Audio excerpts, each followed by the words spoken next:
আসসালামু আলাইকুম। অবিরাম বাংলা সংবাদে সবাইকে স্বাগত জানাচ্ছি ফাতিহা শাফি। শুরুতেই জানিয়ে দিচ্ছি বিআরবি কেবলস সংবাদ শিরোনামগুলো। আগামী নির্বাচনের রোড ম্যাপ ঘোষণা ইসির, ডিসেম্বরে তাফসিল স্বাগত জানালো বিএনপি। প্রতিশ্রুতি ভঙ্গের দাবি এনসিপির, জামায়াতের অসন্তোষ।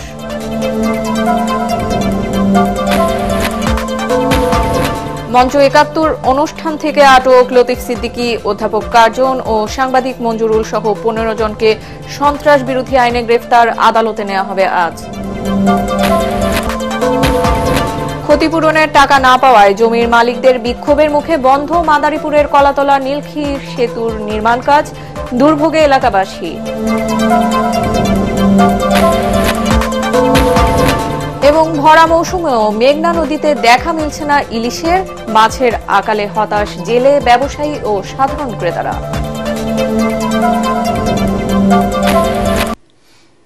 এতক্ষণ শুনছিলেন বিআরবি কেবল সংবাদ শিরোনামগুলো, আর এবারে চলে যাচ্ছি বিস্তারিত সংবাদে। সংসদীয় আসনের সীমানা নির্ধারণ, ভোটার তালিকা চূড়ান্ত করা, রাজনৈতিক দল ও দেশীয় পর্যবেক্ষক সংস্থার নিবন্ধন সহ ২৪টি কাজকে অগ্রাধিকার দিয়ে ত্রয়োদশ জাতীয় সংসদ নির্বাচনের রোডম্যাপ বা কর্মপরিকল্পনা ঘোষণা করেছে নির্বাচন কমিশন। ইসির মিডিয়া সেন্টারে সংবাদ সম্মেলনে সিনিয়র সচিব আক্তার আহমেদ বলেন, পূর্ব ঘোষণা অনুযায়ী ভোট হবে ফেব্রুয়ারিতে, আর তফসিল ঘোষণা করা হবে নির্বাচনের ৬০ দিন আগে, অর্থাৎ ডিসেম্বরে। তিনি বলেন, আইন শৃঙ্খলা পরিস্থিতি নির্বাচন উপযোগী রাখার দায় ইসির নয়, স্বরাষ্ট্র মন্ত্রণালয়ের। মিজান শাহজাহানের রিপোর্ট। আগামী রোজার আগেই ফেব্রুয়ারির দ্বিতীয় সপ্তাহের মধ্যে অনুষ্ঠিত হবে জাতীয় সংসদ নির্বাচন। এ ব্যাপারে প্রধান উপদেষ্টার কার্যালয়ের আনুষ্ঠানিক চিঠি পাওয়ার পর থেকেই নির্বাচন আয়োজনে সব ধরনের প্রস্তুতি নিচ্ছে ইসি। নির্বাচন কমিশনের মিডিয়া সেন্টারে সিনিয়র সচিব আক্তার আহমেদ জানান, ৩১ অক্টোবর পর্যন্ত যাদের বয়স ১৮ বছর পূর্ণ হবে তারা ভোট দিতে পারবেন এই নির্বাচনে। প্রবাসী ও কারাবন্দীদের ভোটাধিকার প্রসঙ্গে তিনি বলেন, প্রবাসে ব্যালট পেপার পাঠানো হবে নভেম্বরে, আর কারাবন্দীদের ব্যালট পেপার দেওয়া হবে ভোটের ২ সপ্তাহ আগে। হেলিকপ্টার সার্ভিস লাগবে, বিশেষ করে পার্বত্য অঞ্চলগুলোনে ভোট কেন্দ্রে মালামাল পৌঁছানো এবং ভোটের ফলাফলগুলো নিয়ে আসার জন্য। নির্বাচন কমিশন যেসব কর্মপরিকল্পনা হাতে নিয়েছে তার মধ্যে রয়েছে অংশীজনদের সাথে সংলাপ, ভোটার তালিকা প্রণয়ন, নির্বাচনী আইনবিধি সংস্কার, দল নিবন্ধন, নির্বাচনী এলাকার সীমানা নির্ধারণ, ভোট কেন্দ্র স্থাপন, পোস্টাল ভোটিং, পর্যবেক্ষক সংস্থার নিবন্ধন, দেশে বিদেশি সাংবাদিক অনুমোদন, নির্বাচনের জন্য জনবল ও প্রশাসনিক ব্যবস্থা, নির্বাচনী সরঞ্জামাদি সংগ্রহ, আইনশৃঙ্খলা বিষয়ক কার্যক্রম, অন্যান্য আইনবিধি সংস্কার ও একভূতকরণ, ম্যানুয়াল নির্দেশিকা, পোস্টার পরিচয়পত্র মুদ্রণ, প্রশিক্ষকদের প্রশিক্ষণ, স্বচ্ছ ব্যালট বাক্স উপযোগীকরণ, নির্বাচনী বাজেট বরাদ্দ, প্রচারণা ও উদ্বুদ্ধকরণ, টেলিযোগাযোগ ব্যবস্থা সুসংহতকরণ, ডিজিটাল মনিটর স্থাপন ও যন্ত্রপাতি সংযোজন, বেসরকারি প্রাথমিক ফলাফল প্রচার, ফলাফল প্রদর্শন, প্রকাশ ও প্রচার। আগামী মাসের শেষ সপ্তাহে অংশীজনদের সাথে সংলাপে বসবে নির্বাচন কমিশন। ১.৫ মাস ধরে চলা সংলাপের কোনো প্রস্তাব রোডম্যাপে যুক্ত করার দরকার হলে তা করা হবে বলেও জানান ইসি সচিব। কর্মপরিকল্পনায় বলে দিলাম আর সবকিছু হয়ে গেল তা তো না, এটা চলমান থাকবে। এর সাথে সংযোজন বিয়োজন হবে, বিয়োজন হবে না, কেননা নতুন নতুন পরিস্থিতিতে নতুন নতুন কাজ আসে এবং কাজগুলো এর সাথে আমরা সম্পূরক কাজ হিসেবে এরকে ব্যাখ্যা করে নেব। তফসিল সম্পর্কে যেটা আছে সেটা বলা হচ্ছে যে আমরা চেষ্টা করছি যে ভোট গ্রহণের তারিখের ৬০ দিন আগে আমরা তফসিল ঘোষণা করব। এখন ৬০ দিন এটা আমি বলতে পারি, কিন্তু ভোট গ্রহণের তারিখটা তো আমি জানি না। এরই মধ্যে দ্বিতীয় ধাপের সম্পূরক খসড়া ভোটার তালিকা প্রকাশ করা হয়েছে, চূড়ান্ত করা হবে ৩১ আগস্ট। আর ৩১ অক্টোবরের সম্পূরক তালিকা শেষে চূড়ান্ত ভোটার তালিকা প্রকাশ করা হবে ৩০ নভেম্বর। চলমান পরিস্থিতিতে নির্বাচন আয়োজন নিয়ে শঙ্কা আছে কিনা জানতে চাইলে ইসি সচিব বলেন, এটি স্বরাষ্ট্র মন্ত্রণালয় দেখবে। প্রতিটা জিনিসই চ্যালেঞ্জের। আমি কি জানি আগামী ৮ ঘন্টা পরে আমার জীবনে কি দুর্ঘটনা ঘটবে না? প্রত্যেকটা জিনিসই চ্যালেঞ্জের। আইন শৃঙ্খলা পরিস্থিতির ব্যাপারে আপনি স্বরাষ্ট্র মন্ত্রণালয়ের স্বরাষ্ট্র সচিব বা ওনাদেরকে জিজ্ঞেস করেন।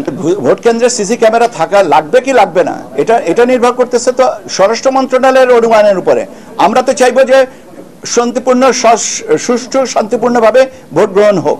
জামাতের পক্ষ থেকে পিআর পদ্ধতিতে ভোট ও এনসিপির দাবি গণপরিষদ নির্বাচনের। তবে এসব বিষয়ে কোনো আইনি কাঠামো না থাকায় সংবিধান অনুযায়ী নির্বাচনের দিকে এগিয়ে যাচ্ছে ইসি। মিজান শাহজাহান, এটিএন বাংলা, ঢাকা। আগামী সংসদ নির্বাচনের রোডম্যাপ ঘোষণাকে স্বাগত জানিয়েছেন বিএনপি মহাসচিব মির্জা ফখরুল ইসলাম আলমগীর। তাৎক্ষণিক প্রতিক্রিয়ায় তিনি বলেন, নির্বাচন ছাড়া এখন আর কোনো উপায় নেই। আগামী নির্বাচনের মাধ্যমে জনগণের ম্যান্ডেটে একটি সরকার প্রতিষ্ঠিত হবে বলে আশাবাদ জানান মির্জা ফখরুল। এদিকে জুলাই সনদ চূড়ান্ত হওয়ার আগে নির্বাচনের রোডম্যাপ ঘোষণার সরকারের প্রতিশ্রুতি ভঙ্গের শামিল বলে মন্তব্য করেছেন এনসিপির সিনিয়র যুগ্ম আহ্বায়ক আরিফুল ইসলাম আদিব। অন্যদিকে নির্বাচনী রোডম্যাপ ঘোষণায় জামায়াত ইসলামী সন্তুষ্ট নয় বলে জানিয়েছেন দলের নায়েবে আমির সৈয়দ আব্দুল্লাহ মোহাম্মদ তাহের। আমি তো খুশি না, আমি খুব খুশি, কোনো সংশয় কোনো কারণই ছিল না। কারণ আমি সবসময় আশাবাদী শুধু না, আমি কতগুলো হিসাব মিলাই দেখি যে নির্বাচন দেওয়া ছাড়া কোনো উপায় নেই। It's the only way out, যে আপনি জনগণের সমর্থনে আপনি একটা সরকার গঠন করবেন এবং দেশের সমস্যাগুলো সমাধান করবার জন্য আপনি পদক্ষেপ নিতে পারবেন। যে ম্যান্ডেট আর পিপলের কাছ থেকে পাবেন, ওটাই আপনার শক্তি। তখন আপনার কাউকে ভয় করতে হবে না। You will get that strength. জুলাই সনদ চূড়ান্ত না করে এবং জুলাই সনদ বাস্তবায়নের প্রক্রিয়া নিয়ে কোনো সিদ্ধান্তে উপনীত না হয়ে নির্বাচনের রোডম্যাপ ঘোষণা ঐক্যমত্য কমিশন এবং অন্তর্বর্তীকালীন সরকারের প্রতিশ্রুতি ভঙ্গের শামিল। আমরা মনে করি ফ্যাসিবাদী ব্যবস্থা থেকে রাষ্ট্রের গণতান্ত্রিক রূপান্তরের জন্য নির্বাচন আয়োজন প্রয়োজন। আমরা কোনোভাবে নির্বাচন বিরোধী নয়। সেদিক থেকে রোডম্যাপ ঘোষণাকে ইতিবাচক, তবে যত দ্রুত জুলাই সনদের আইনি ভিত্তি হবে তত দ্রুত নির্বাচনের দিকে যাওয়া যাবে। সনদ বাস্তবায়নের প্রক্রিয়া চূড়ান্ত না করে নির্বাচনের প্রস্তুতি গ্রহণ ভবিষ্যতে সংকট তৈরি করতে পারে, যার দায় সরকারকে নিতে হবে। তবে আমরা বলেছি যে নির্বাচন পদ্ধতি এবং সংস্কারের বিষয় যেহেতু এখনো চূড়ান্ত পর্যায়ে সিদ্ধান্ত হয়নি, সে কারণে তারা সেটাকে কনসিডার করেই তারা এটা ওই পদ্ধতিটা অ্যাকোমোডেট করেই রোডম্যাপ দিতে পারলে উত্তম হতো। ঢাকা রিপোর্টার্স ইউনিটি ডিআরইউতে ব্যাপক উত্তেজনার ঘটনায় আওয়ামী লীগের সাবেক মন্ত্রী লতিফ সিদ্দিকী সহ অন্তত 15 জনকে আটক করা হয়েছে। পরে তাদের ডিবি হেফাজতে নেওয়া হয়েছে। রাতে তাদের সন্ত্রাস বিরোধী আইনে গ্রেফতার দেখিয়ে আজ আদালতে নেওয়া হবে বলে জানিয়েছেন গোয়েন্দা পুলিশ ডিবি প্রধান মোহাম্মদ শফিউল ইসলাম। তিনি জানান, গ্রেফতারকৃত ব্যক্তিদের মধ্যে ঢাকা বিশ্ববিদ্যালয়ের অধ্যাপক শেখ হাফিজুর রহমান এবং সাংবাদিক মঞ্জুরুল আলমও রয়েছেন। এর আগে বৃহস্পতিবার দুপুরে ডিআরইউ থেকে লতিফ সিদ্দিকী সহ অন্যদের হেফাজতে নেয় পুলিশ। তারা সেখানে মঞ্চ 71 নামে একটি সংগঠনের ব্যানারে আয়োজিত গোল টেবিল অনুষ্ঠানে যোগ দেন। পরে জুলাই যোদ্ধা পরিচয় দিয়ে লতিফ সিদ্দিকী সহ অন্যান্যদের উপর চড়াও হয় একদল লোক। অনাকাঙ্ক্ষিত পরিস্থিতি এড়াতে পুলিশ তাদের হেফাজতে নেয়। গাজীপুরের শ্রীপুরে পুলিশের গাড়ি আটকে একাধিক মামলার আসামি সন্ত্রাসী সুমনকে ছিনিয়ে নিয়ে গেছে দুর্বৃত্তরা। শ্রীপুর থানা পুলিশ জানায়, দুর্বৃত্তরা থানা ও গোয়েন্দা পুলিশের দুটি গাড়িতে দফায় দফায় হামলা চালায়। এ সময় 7 পুলিশ সদস্য আহত হয়। বৃহস্পতিবার রাত 8টার দিকে এই ঘটনা ঘটে। আহত পুলিশ সদস্যরা জানান, বৃহস্পতিবার বিকেলে আসামি সুমন মিয়াকে নান্দিয়া সাঙ্গুন এলাকা থেকে আটক করে জেলা গোয়েন্দা পুলিশ ও শ্রীপুর থানা পুলিশ। এরপর বড়মি এলাকায় হামলা চালিয়ে সুমনকে ছিনিয়ে নেওয়ার চেষ্টা করে দুর্বৃত্তরা। সেখানে ব্যর্থ হলে পরে তালতলি গ্রামের সিসিডিবি এলাকায় ও ট্যাংরা ডিবার পার এলাকায় হামলা চালায় তারা। পরে আবারও শ্রীপুরের ট্যাংরা এলাকায় রাস্তার মোড় থেকে পৌঁছালে 8 থেকে 10টি মোটরসাইকেলে এসে হামলা চালিয়ে আটক সুমনকে ছিনিয়ে নিয়ে যায় দুর্বৃত্তরা। এ ঘটনায় আইনগত ব্যবস্থা নেওয়ার কথা জানিয়েছে শ্রীপুর থানা পুলিশ। বিএসসি ও ডিপ্লোমা ইঞ্জিনিয়ারদের পেশাগত দ্বন্দ্ব নিরসনে সরকার গঠিত 14 সদস্যের ওয়ার্কিং কমিটি নিয়ে আপত্তি প্রকৌশল অধিকার আন্দোলনের। রাজধানীর ইঞ্জিনিয়ার ইনস্টিটিউটে সংবাদ সম্মেলনে সংগঠনটির সভাপতি ওয়ালি উল্লাহ বলেন, সরকার থেকে কোনো দৃশ্যমান কার্যক্রম না দেখানোয় পরবর্তী নির্দেশনা না দেওয়া পর্যন্ত সারা দেশে প্রকৌশল বিশ্ববিদ্যালয়গুলোতে কমপ্লিট শাটডাউন চলবে। একই সাথে হামলাকারী পুলিশদের বিচারের দাবিও জানান তারা। এ সময় আগামীতে সারা দেশে বিভাগীয় প্রকৌশলী সমাবেশ করে আগামী সপ্তাহে জাতীয় সমাবেশ করার পরিকল্পনার কথাও জানায় প্রকৌশল অধিকার আন্দোলন। কমিটির সদস্যের ব্যাপারে আমাদের আপত্তি রয়েছে। আমরা সেটা আমাদের উপদেষ্টা মণ্ডলী বলেছেন এর আগে কোঅপ্ট করে নেবেন। মোর ভায়াবল যেন একটা কমিটি করা যায় সেই দিকে ওনারা হাঁটবেন। আমরা সারা দেশে এই কমপ্লিট শাটডাউনটা ক্যাম্পাসে এটা আমরা বলবৎ রাখছি। সারা দেশে আমরা কোনো ব্লকেটের ব্যাপারে এখনই সিদ্ধান্ত নেইনি, বরং আমরা সারা দেশে বিভাগীয় প্রকৌশলী সমাবেশ সম্পন্ন করব। এটা নেক্সট 1 সপ্তাহের মধ্যে আমাদের বিভিন্ন বিভাগীয় শহরে এটা সম্পূর্ণ হবে। ইলিশের ভরা মৌসুমেও নোয়াখালী অঞ্চলের মেঘনা নদীতে দেখা মিলছে না ইলিশের। যেটুকু ইলিশ মাছ পাওয়া যাচ্ছে তার আকার যেমন ছোট, আবার দামও বেশ চড়া। ইলিশের আকালে হতাশ জেলে, মাছ ব্যবসায়ী ও সাধারণ ক্রেতারা। নোয়াখালী থেকে ফয়জুল ইসলাম জাহানের পাঠানো তথ্যচিত্র নিয়ে রিপোর্টে আরো জানাচ্ছেন আশিকুর রহমান। জুন থেকে সেপ্টেম্বর পর্যন্ত ইলিশের ভরা মৌসুম। নোয়াখালী দ্বীপ উপজেলা হাতিয়ার মেঘনা নদী ও বঙ্গোপসাগরে এ সময় জেলেদের ইলিশ ধরার ধুম পড়ে। তবে চলতি মৌসুমে ইলিশের দেখা নেই। যেটুকু মিলছে তার দামও বেশ চড়া। জেলেদের অভিযোগ, মাছ ধরতে যাওয়া ট্রলারের খরচও উঠছে না, ফলে দিন দিন বাড়ছে দেনা। অন্যদিকে কাঙ্ক্ষিত ইলিশ না পাওয়ায় ঘাটগুলোতে নেই কর্মব্যস্ততা। নদীতে ইলিশ মাছ একেবারে শূন্যতা, মাছের আকাল চলতেছে। পার্টি থেকে 10 লাখ টাকা দাদন নিচ্ছি, এখন পার্টির টাকা দিতে পারতেছি না, নদীতে মাছ নাই। এবছর মাছ থাকার কারণে আমরা আরো তো বুঝতে পারতেছি না, বা কোনোভাবে আমরা লোকজন চালাতে পারতেছি না। ঘাটে আসি দেখি যে সেম কাহিনী, মনে হয় যেন ঘাটে আরো দাম বেশি। ইলিশ মাছের দাম ছিল এখন মাস 80,000 টাকা, এখন বর্তমানে 3 লক্ষ টাকা। ইলিশ না পাওয়ার কারণ হিসেবে ঝাটকা নিধন, মা ইলিশ ধরা ছাড়াও ডুবোচর, জলবায়ুর পরিবর্তনের প্রভাব বলে জানালেন জেলা মৎস্য কর্মকর্তা। নদীর নাব্যতা কম, তারপরে জলবায়ুর পরিবর্তন এখানে একটা বিষয় আছে। বিশেষ করে অনেক ডুবোচরও আছে, যার ধরনের ইলিশের স্বাভাবিক চলাচল বাধাগ্রস্ত হচ্ছে। এই কারণে ইলিশ উপরের দিকে কম উঠছে।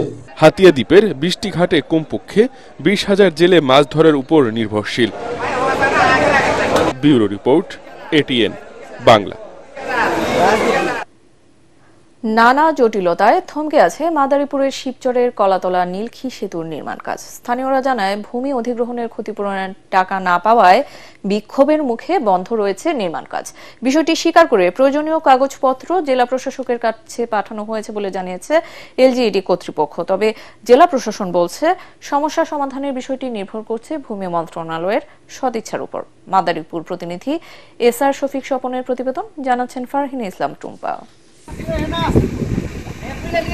শিবচরের আড়িয়াল খাঁ নদের উপর প্রায় 2 বছর আগে এলজিইডির তত্ত্বাবধানে কলাতলা নীলক্ষী সেতুর নির্মাণ কাজ শুরু হয়। 98 কোটি টাকা ব্যয়ে প্রস্তাবিত 670 মিটার দীর্ঘ সেতুটির 35% কাজও শেষ হয়। পরে জমি অধিগ্রহণের টাকা না পাওয়ায় বিক্ষোভের মুখে চরকামার কান্দি প্রান্তের কাজ বন্ধ হয়ে যায়। কিছু টাকা পয়সা দেবে, তারা ক্ষতিপূরণ দেবে, এই ক্ষতিপূরণ দেয় নদীর উপর কাজ চলতে আছে, তাকে ক্ষতিপূরণ দিয়েছে, ওখানে কাজ চলতেছে। আগামী বছর সেপ্টেম্বরে সেতুর নির্মাণ কাজ শেষ হওয়ার কথা থাকলেও জমি অধিগ্রহণ সংক্রান্ত জটিলতায় কাজ বন্ধের বিষয়টি স্বীকার করে এলজিইডি। ওই ব্রিজের সাথে যে সমস্ত জমি পড়েছেন, ওই জমির মালিকগণ অধিগ্রহণ সংক্রান্ত নোটিশ না পাওয়ার কারণে ওনারা কাজ করতে দিচ্ছেন না। মন্ত্রণালয়ের প্রশাসনিক অনুমোদন সাপেক্ষে প্রপার ডকুমেন্ট সহ ডিসি অফিস মাদারীপুরে পাঠাই। ডিসি অফিস থেকে যাচাই বাছাই করে পরবর্তী পদক্ষেপ তারা গ্রহণ করবে। এদিকে জমি অধিগ্রহণের ক্ষেত্রেও কিছু জটিলতা রয়েছে বলে জানিয়েছে জেলা প্রশাসন।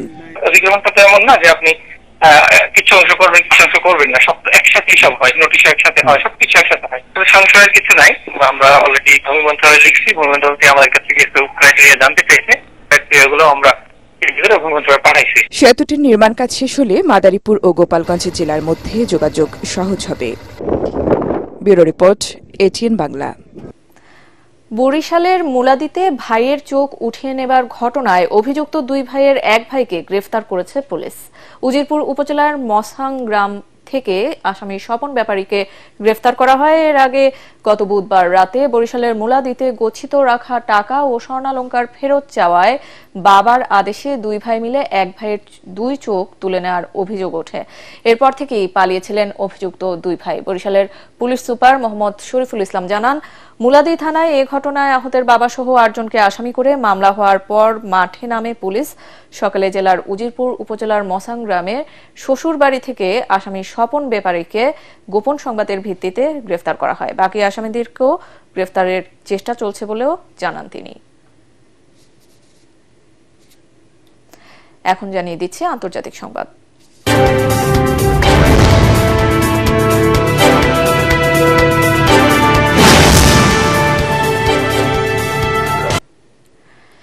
ইরানের পরমাণু কর্মসূচি নিয়ে ধারাবাহিক বৈঠক ব্যর্থ হওয়ার পর জার্মানি, ফ্রান্স এবং যুক্তরাষ্ট্রের দেশটির উপর আবারও নিষেধাজ্ঞা আরোপের প্রক্রিয়া শুরু করেছে। স্থানীয় সময় বৃহস্পতিবার জাতিসংঘের নিরাপত্তা পরিষদে পাঠানো এক চিঠিতে ফ্রান্স, জার্মানি এবং যুক্তরাজ্যের পররাষ্ট্রমন্ত্রীরা লিখেছেন 2019 সাল থেকে এখন পর্যন্ত ইরান ইচ্ছাকৃতভাবে জেসিপিওএ এর প্রতিশ্রুতিগুলো পালন করা বন্ধ করে দিয়েছে। তারা আরও বলেন, এর মধ্যে উচ্চ মাত্রায় সমৃদ্ধ ইউরেনিয়াম মজুত করা অন্তর্ভুক্ত, যার কোনো বিশ্বাসযোগ্য বেসামরিক ব্যাখ্যা নেই এবং একটি পারমাণবিক অস্ত্র কর্মসূচি নেই এমন রাষ্ট্রের জন্য এটি নজিরবিহীন। তবে তারা জানান, তারা এখনও একটি কূটনৈতিক সমাধানে পৌঁছানোর জন্য প্রতিশ্রুতিবদ্ধ। এদিকে ইরানের পররাষ্ট্রমন্ত্রী আব্বাস আরাকচি তাদের এই সিদ্ধান্তকে অযৌক্তিক, অবৈধ এবং যে কোনো আইনি ভিত্তিহীন বলে প্রত্যাখ্যান করেছেন। আরাকচি বলেন, ইরান তার জাতীয় অধিকার ও স্বার্থ রক্ষা এবং নিশ্চিত করতে উপযুক্ত জবাব দেবে। এবার থাকছে খেলার খবর।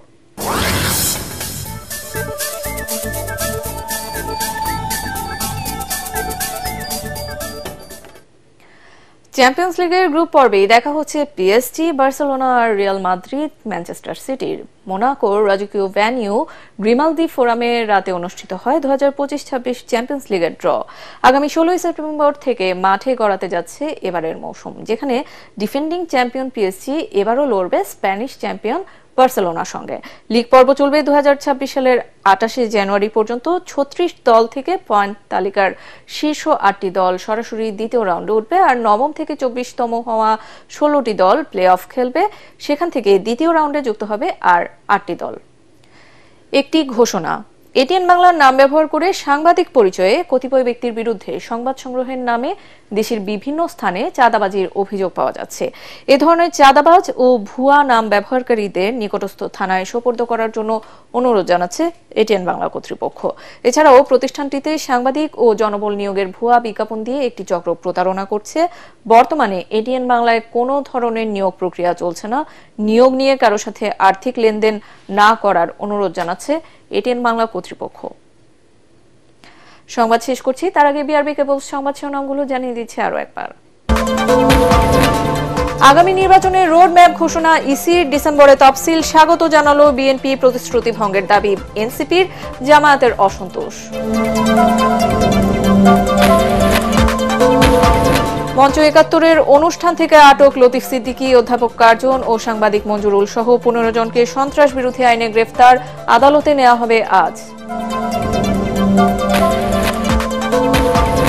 গাজীপুরের শ্রীপুরে পুলিশের গাড়িতে দফায় দফায় হামলা চালিয়ে সন্ত্রাসী সুমনকে ছিনিয়ে নিয়ে গেছে দুর্বৃত্তরা।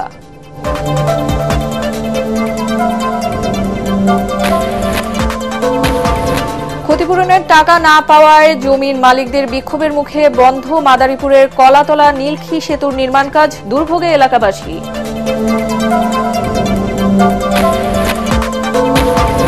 এবং ভরা মৌসুমেও মেঘনা নদীতে দেখা মিলছে না ইলিশের, মাছের আকালে হতাশ জেলে, ব্যবসায়ী ও সাধারণ ক্রেতারা।